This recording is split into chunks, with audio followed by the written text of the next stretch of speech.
Christopher Hamon, donc au Château Lastour à Gaillac. Alors déjà bienvenue à la maison. Le Château Lastour est un vieux vignoble familial, un des plus vieux de Gaillac. On est la même famille depuis, pour avoir une date un peu précise, 1579. Et depuis ce temps-là, en fait, ça a toujours été transmis de génération en génération. Aujourd'hui, on a une gamme assez large de vins. On va voir ensuite plus précisément des vins assez atypiques à Gaillac. Mais voilà, même dans un repas, on peut faire 100% un repas de A à Z avec du Gaillac. Notamment, on a des méthodes ancestrales, du rosé, nous avons différents blancs, des rouges aussi, vendanges tardives. Et aujourd'hui, j'aimerais focaliser un peu la présentation de deux vins, alors pas forcément rouges comme on aurait eu envie de faire de façon classique, mais plutôt sur deux blancs assez atypiques qui sont très très différents l'un de l'autre, complètement en opposé. Mais justement, c'est pour voir un peu dans l'aspect des blancs, la complexité qu'on peut trouver.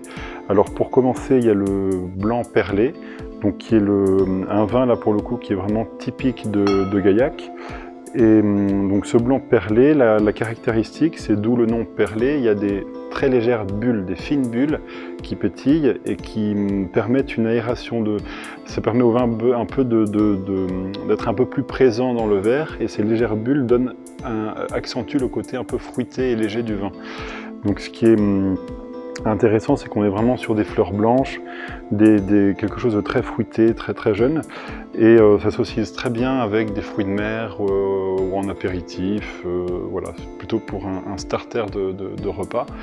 Voilà, donc ça c'est vraiment un vin qu'on recommande pour la fraîcheur, l'apéritif avec le chapeau de paille, on va y arriver.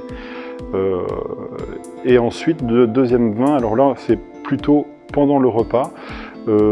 On peut toujours le prendre sur des fruits de mer, mais plutôt à chair blanche, type du Saint-Jacques, ou des poissons chair blanche avec un peu de sauce, voire même du foie gras un peu léger. En fait, on peut oser l'association vin blanc et viande, entre guillemets. Et c'est la cuvée qu'on appelle nous Clair de Lune, en hommage à ma maman. Et Clair de Lune, la particularité de ce vin blanc, c'est qu'il y a eu alors c'est un peu technique, mais une fermentation malolactique, en plus de la fermentation alcoolique. Donc je vous laisse regarder dans Google qu'est-ce que ça signifie, fermentation malolactique.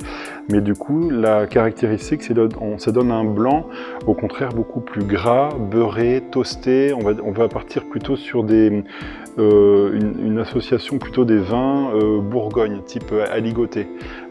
Et avec une note légèrement boisée, parce qu'il y a un élevage d'environ 6 mois en demi-muit, donc des barriques de 500 litres, relativement grosses, pour avoir une micro-oxygénation à travers l'ensemble de la paroi de la barrique, mais comme la barrique est très grosse, un aspect boisé, très très léger et subtil dans le vin, qui ne soit pas trop marqué, ça c'est voilà, on reste dans le raffinement.